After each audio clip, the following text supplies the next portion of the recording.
출애굽기 28장 29절에서 30절까지의 말씀인데요. 제가 가진 성경은 구약 124페이지에 있습니다. 구약 124페이지 출애굽기 28장 29절에서 30절 말씀 두 절의 말씀이니 우리 합독하도록 하겠습니다. 29절입니다. 아론이 성소에 들어갈 때에는 이스라엘 아들들의 이름을 기록한 이 판결 흉패를 가슴에 붙여 여호와 앞에 영원한 기념을 삼을 것이니라. 너는 우림과 둠림을 판결 흉패 안에 넣어 아론이 여호와 앞에 들어갈 때에 그의 가슴에 붙이게 하라. 아론은 여호와 앞에 이스라엘 자손 흉패를 항상 그의 가슴에 붙일지니라. 아멘. 지금으로부터 13년 전이면 몇 년이죠? 2010년도입니다. 2010년도에 이제 현빈 씨와 이제 하지원 씨 배우입니다. 예, 현빈 씨와 하지원 씨 그리고 윤상현 씨가 주연으로 나와 선풍적인 인기를 끌었던 그 드라마가 있습니다. 예, 여기까지 얘기했는데 벌써 답이 나와요. 벌써 답이 나오는데 13년 전에 이 기억을 하는 이 제목처럼 우리 13년 전, 20년 전에 들었던 그 모든 하나님의 말씀들 다 기억하시는 우리 성도님들 되시기를 간절히 소망합니다. 이럴 땐 아멘을 하셔야 돼요. 아시겠죠? 예, 바로 시크릿 가든 맞죠? 예, 맞습니다. 예, 당시 수많은 명대사와 장면을 만들었는데요. 그 중에 한 장면, 우리들이 이제 기억하는 많은 장면들 중에 그 중에 한 장면이 있습니다. 그 장면은요, 남자 주인공이었던 이제 현빈 씨가 여자 주인공이었던 하지원 씨에게 자신의 이 트레이닝복을 딱 가르치면서, 예, 여기까지 얘기했는데 벌써 고개 끄덕이시는 우리 성도님들도 계시는데 무엇이라고 했습니까? 이태리 장인이 한 땀 한 땀. 예, 이렇게 기억하시는, 하나님의 말씀을 이렇게 기억하시는 우리 모든 동성교회 성도님들 되시기를 간절히 소망합니다. 한 땀 한 땀, 예, 수 놓아서 만든 옷이다라고 말한 장면 기억나시죠? 저도 당시 이 장면에 감동을 받았습니다. 너무나도 멋있더라고요. 그래서 직접 저의 추리닝에 제가 자수를 놨습니다. 딱 여기다 이쁘게 자수를 놓고 친구들에게 딱 이렇게 이야기했죠. 이태리 장인이 수놓은 특별한 옷이다. 누구나 쉽게 입는 옷인데 거기에 제가 자수를 딱 놓고 친구들에게 이렇게 이야기를 했었어요. 그때가 바로 제가 30대 초반이었습니다. 예, 철없이 30대 초반을 보냈죠. 예, 이렇게 자랑하면서 그렇게 보냈던 기억이 있는데요. 이 대사를 통해 남자 주인공은 여자 주인공에게 무엇을 말하려고 했던 것일까요? 그것은 많은 의미가 담겨 있었을 것입니다. 분명 이 옷을 통하여, 특별한 이 옷을 통하여 여자 주인공이 그렇게 말을 했다라는 것은 여러 가지 의미가 담겨져 있었을 것이에요. 그러나 저는 그렇게 생각합니다. 자신이 입은 옷은 일단은 특별한 이가 만들었다라는 것을 가르쳐주고 싶은 것이에요. 그리고 무엇입니까? 이렇게 특별한 옷을 입은 자신의 이름을 기억해 달라고 여자 주인공에게 이야기한 것은 아닌가라는 생각을 해보게 됩니다. 드라마에서 여자 주인공이 이제 남자 주인공이 여자 주인공에게 특별한 무엇인가를 통하여 이제 메시지를 전해주듯이 성경에서 또한 어떤 특정한 물건을 통해서 우리들에게 메시지를 주시는 그 하나님의 그 말씀들을 우리가 볼 수 있는 경우가 많이 있는데요. 오늘 말씀도 하나님께서는 특별한 무엇인가를 우리에게 소개하면서 이 소개되는 것을 통하여 우리들에게 메시지를 주고 있습니다. 이것은 무엇이냐? 바로 대제사장이 입은 에봇과 그리고 또한 그 옷에 달린 흉패입니다. 오늘 말씀이 속한 28장에는요, 대제사장이 입는 에봇, 그 옷의 이름이 에봇인데요. 그 에봇에 대해서 소개하고 있습니다. 그런데 대제사장들이 입는 이 옷 대충 만들어진 옷일까요? 그렇지 않습니다. 저희가 읽진 않았지만 6절과 14절에 기록하고 있듯이 하나님께서는요, 정말 한 땀 한 땀 정말 세밀하게 이 옷을 어떻게 제작해야 하는지에 대해서 분명하게 가르쳐주고 있습니다. 정말로 귀하게 만든 옷이었다라는 것이에요. 이 옷을 누구에게 입힙니까? 대제사장에게 입혔다라는 것이죠. 그러면서 이제 하나님께서는요, 천국의 장인이신 하나님께서 이 옷과 동시에 이 옷에 덧붙일 장신구, 쉽게 얘기해서 장신구라고 말씀드릴게요. 이제 만들라고 하시는데 그것이 무엇이냐면 바로 앞에서 제가 언급했듯이 흉패입니다.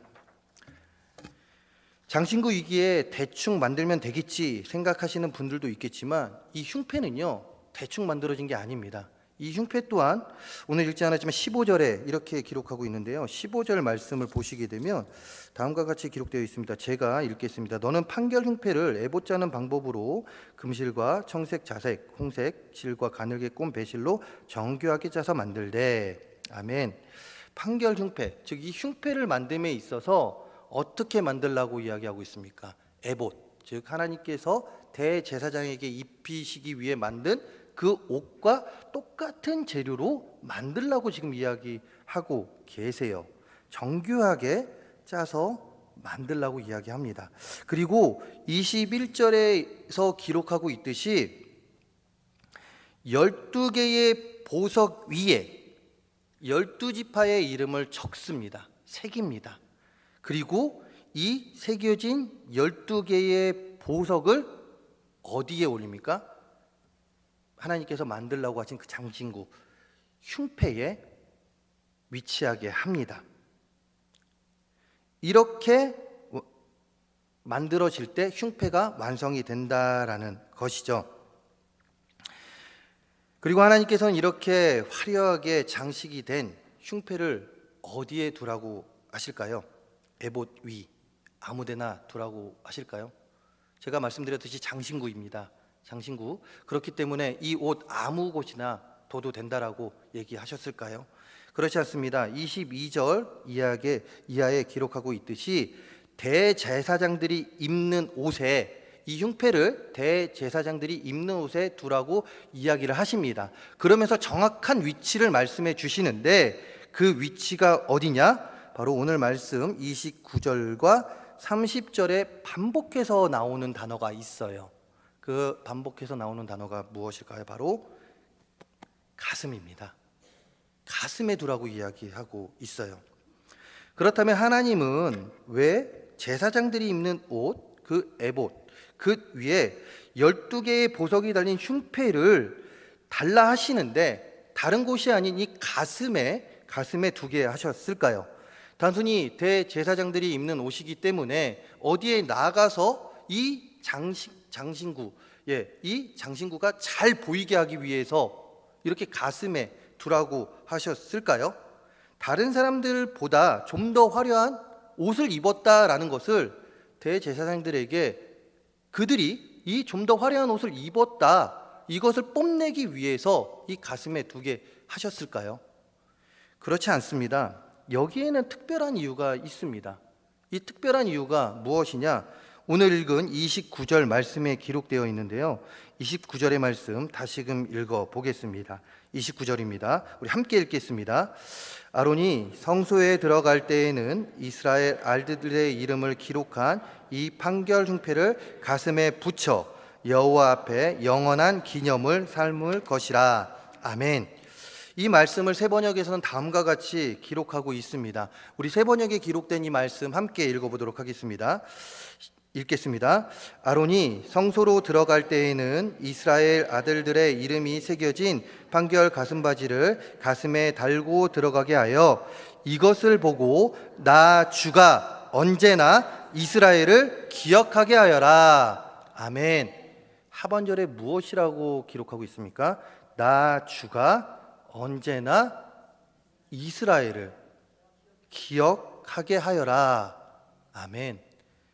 누구를 기억하라고 합니까? 이스라엘을 기억하라고 해요. 근데 이스라엘의 이름이 지금 어디에 기록되어 있다고 했습니까?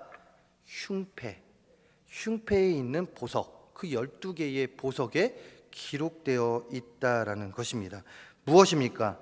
대제사장들이 그들이 입어야 하는 에봇에 12지파를 상징하는 12개의 보석으로 치장된 흉패를 가슴에 붙이신 것은 하나님이 택한 백성을 기억하시기 위해 흉패를 붙이게 하셨습니다. 그런데 이것을 가슴에 붙인 이유는 그것도 그것은 언제까지 기억하시기 위해 다른 것으로 기억하는 것이 아니라 사랑으로 하나님의 사랑으로 그들을 기억하기 위해서 가슴에 붙이게 하셨다 이것입니다.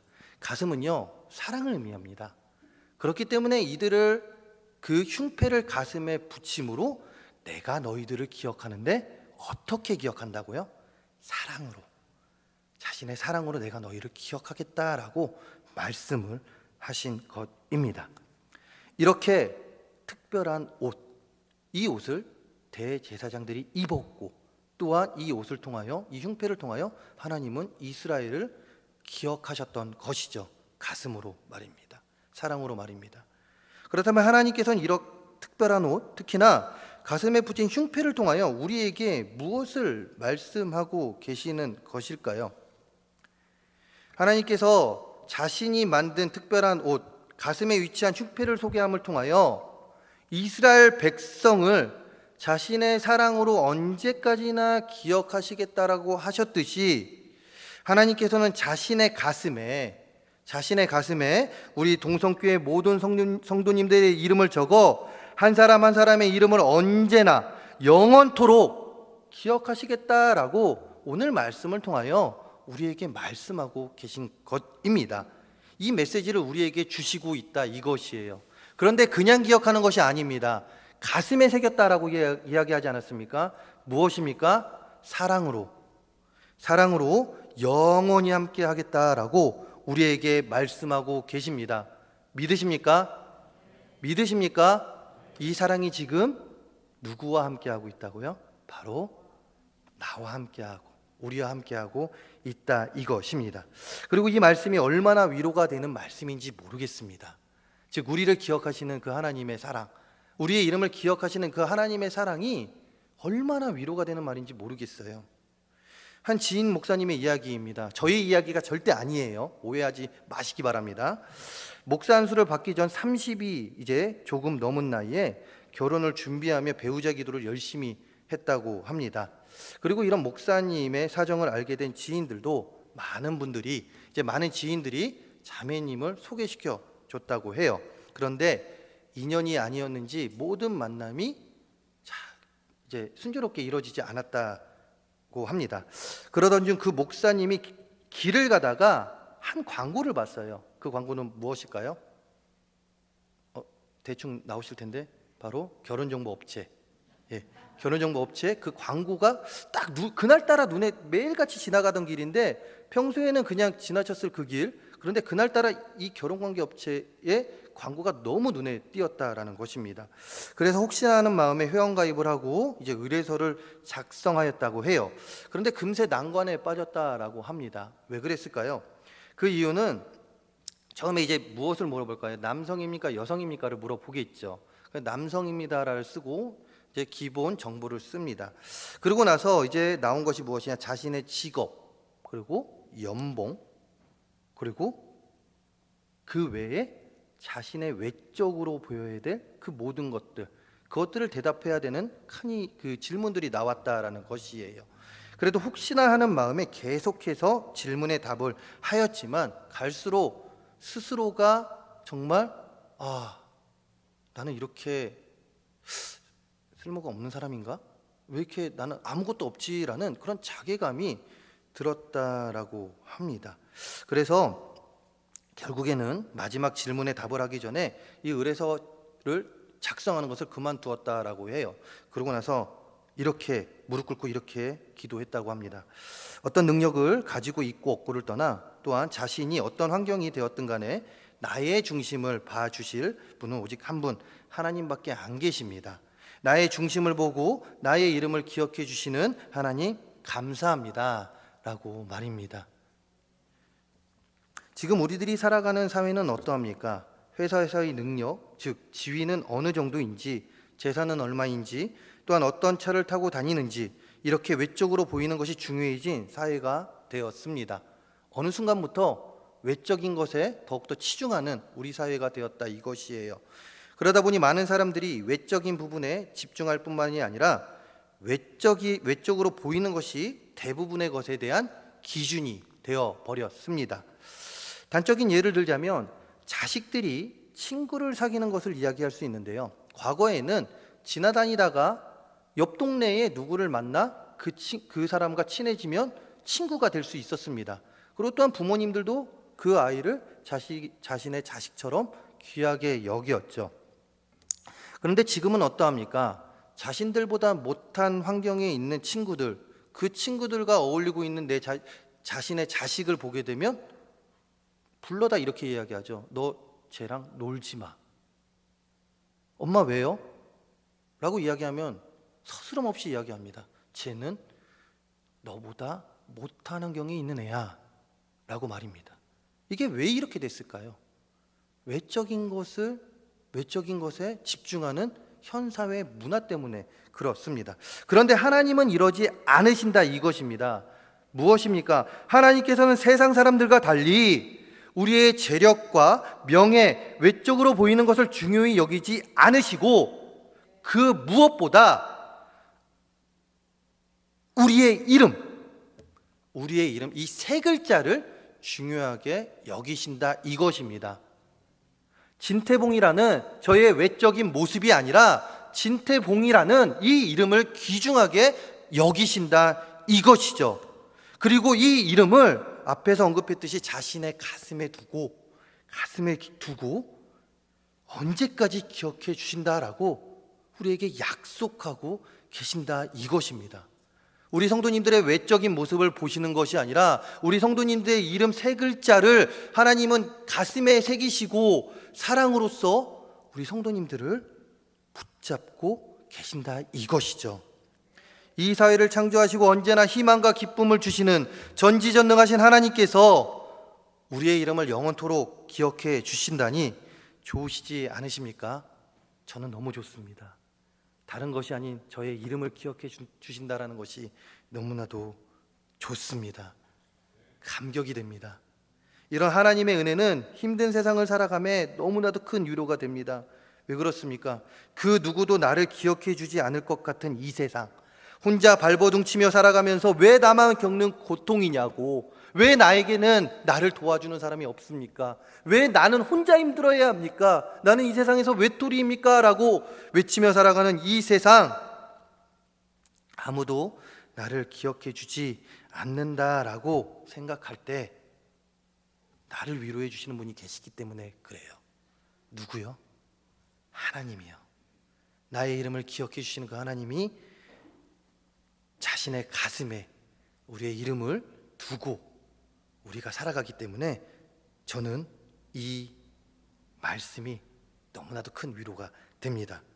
우리는 하나님을 잊고 살아갈 때가 빈번하지만 우리를 자녀 삼아 주신 하나님은 우리를 절대 잊지 않고 항상 기억하고 계십니다. 이것을 기억하며 나의 이름을 기억하시고 매일같이 은혜의 단비를 부어주시는 하나님께 감사하며 살아갈 수 있는, 그 하나님 더욱더 의지하며 살아갈 수 있는 우리 모두가 되기를 간절히 소망합니다. 그렇다면 하나님께서는 왜 이런 우리들의 이름, 정말 어떻게 보면 보잘것없는 우리들의 이름이잖아요, 이 이름을 왜 기억해 주신 것일까요? 말씀을 준비하던 중 약 6년 전의 일이 기억이 났습니다. 6년 전 이제 사역을 열심히 하고 있는데, 제가 이제 미국에서 유학 생활 중에 한 교회를 섬기며 그곳에서 이제 오후였습니다. 사역을 열심히 하고 있는데 제가 속해 있는 예수전도단 카톡방에 긴급 기도 요청 글이 올라왔습니다. 한 지체의 자녀가 응급실에 있으니 기도해 달라는 그 내용이었죠. 당시 응급실에 간 아이는 나이가 2살로 태어나서 얼마 뒤에 겪은 고열로 장애를 가졌을 뿐만 아니라 고열로 인하여 생사를 몇 번이고 넘겼던 아이였습니다. 그날도 저녁밥을 먹다 생긴 갑작스런 고열, 이 고열로 인하여 응급실을 가게 되었죠. 부모님들에게 있어서 아이가 고열이 난다는 거 정말 곤욕 아닙니까? 그래서 그 아이를 데리고 응급실을 가게 되었습니다. 그런데 그날따라 느낌이 좀 이상했나 봐요. 그래서 단체 카톡방에 치료가 잘 되게 해달라고 기도 부탁을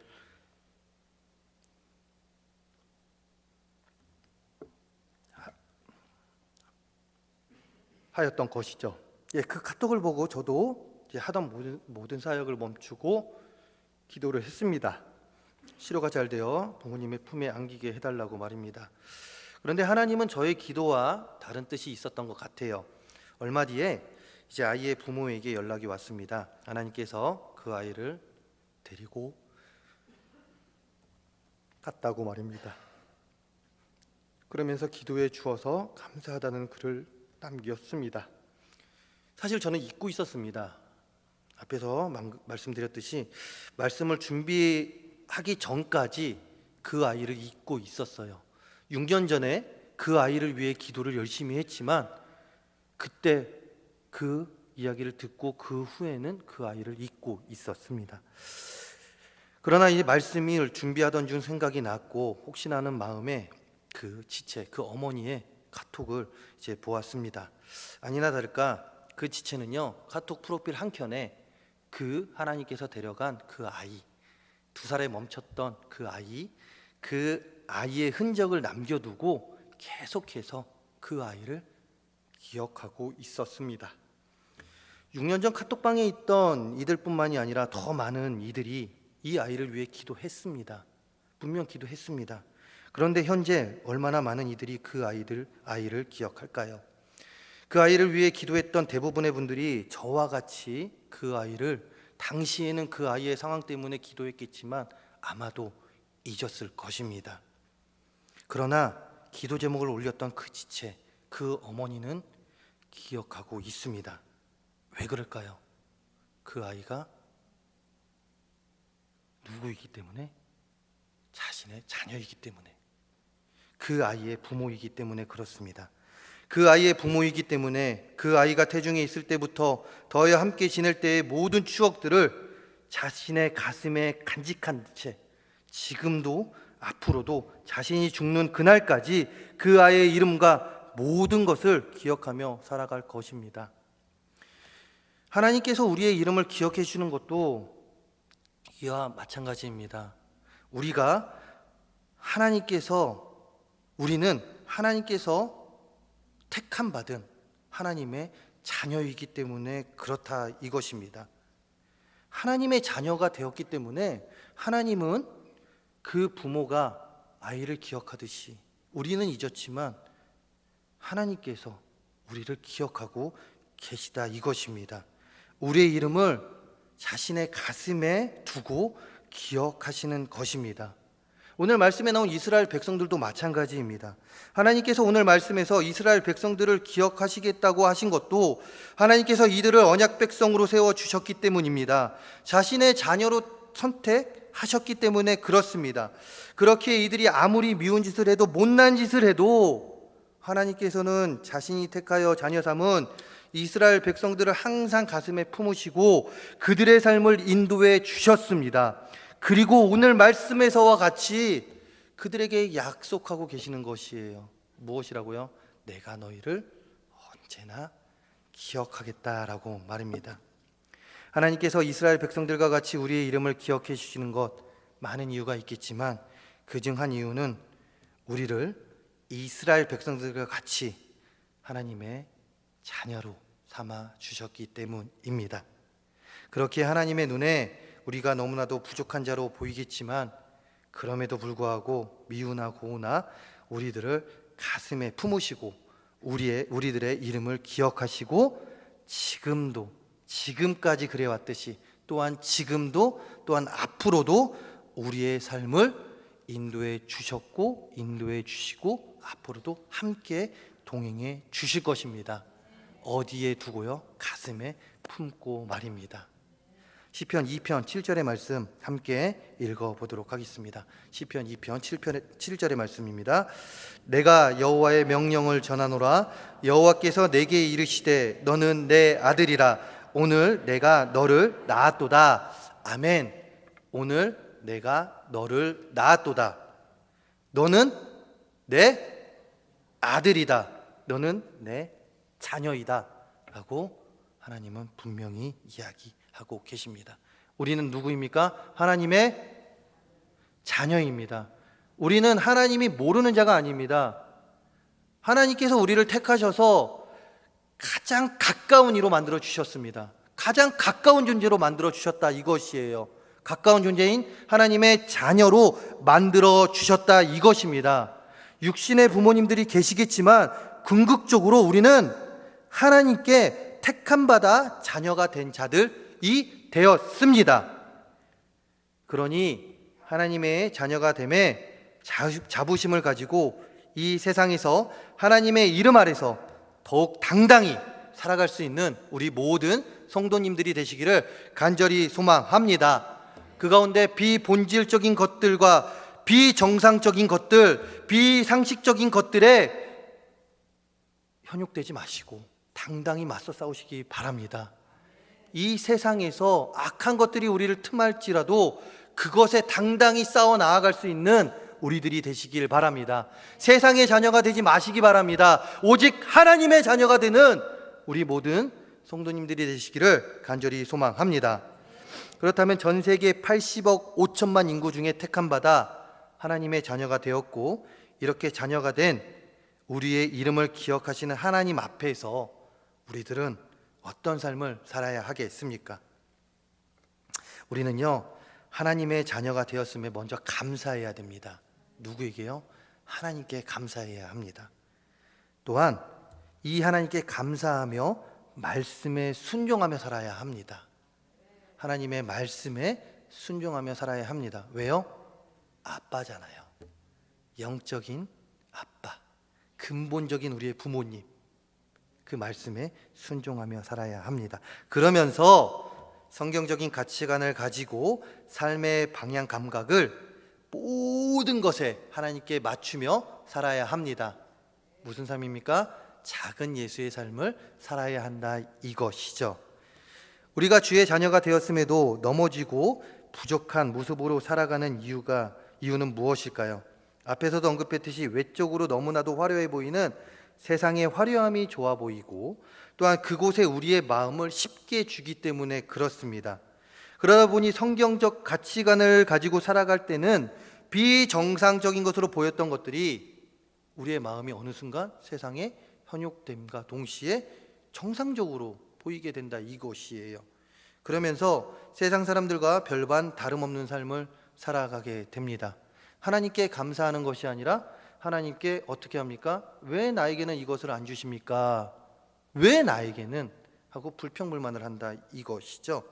말씀에 순종하며 살아야 되는데 말씀을 순종할 때는 비정상적으로 보였던 것들이 말씀에 순종하지 않다 보니 어떻게 됩니까? 정상적으로 보이게 돼요. 그러다 보니 말씀에 순종하지 못합니다. 그러면서 성경적 가치관은 무너져 버립니다. 우리 안에 있는 하나님의 말씀이 무너져 버린다는 것이에요.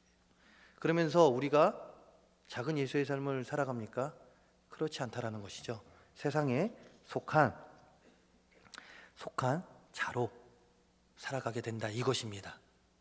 하지만 주의 자녀된 자로서 감사하며 그 말씀에 순종하며 또한 그 가운데 성경적 이 말씀 가치관을 가지고 작은 예수의 삶을 형성하며 살아간다면 어떻게 되겠습니까?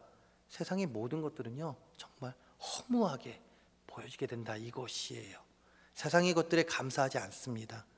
무엇에 감사하게 됩니까? 나를 기억하시는 그 하나님께 감사하며 살아갈 수 있게 된다 이것이죠. 언제요? 매사에 말입니다. 매사에 우리는 감사하며 살아갈 수 있게 된다라는 것입니다. 성경적 가치관을 가지고 살아감이 비록 손해를 본다는 느낌을 들 수 있겠지만 주의 자녀로서 그 손해는 오히려 기쁨으로 여겨지게 됩니다. 언제요? 성경적 가치관을 가지고 살아갈 때요. 하나님께 감사하며 살아갈 때요. 하나님의 말씀에 순종하며 살아갈 때 그 모든 것은 오히려 기쁨이 됩니다. 또한 나중에 더 큰 상급으로 우리에게 분명히 돌아오게 될 것을 믿습니다. 믿게 된다 이것입니다. 이것을 기억하며 하나님의 말씀을 근원으로 한 성경의 가치관을 가지고 작은 예수의 삶을 살아가기에 힘쓰며 하나님을 기쁘게 하는 저와 우리의 모두의 신앙생활이 되기를 간절히 소망합니다. 말씀을 맺겠습니다. 하나님은 우리를 자녀 삼아 주셨고 우리의 이름을 자신의 가슴에 항상 기억하고 계십니다. 그리고 이 기억하심은 우리가 주님의 전에 가는 그날까지 그리고 주님의 전에 가서도 우리에게 동일하게 부어질 하나님의 은혜입니다. 하나님의 사랑입니다. 우리는 외톨이가 아닙니다. 우리는 절대로 혼자가 아닙니다. 그 누구도 우리를 기억하지 않아도 나를 자녀 삼아 주신 하나님은 우리의 이름을 영원토록 기억하시고 함께 동행해 주실 것입니다. 이것을 기억하며 하나님의 자녀로서 부끄러움이 없는 삶을 살아가는 우리 모두가 되기를 소망합니다. 작은 예수의 삶을 살아가기 힘쓰는 우리 모두가 되기를 간절히 소망합니다.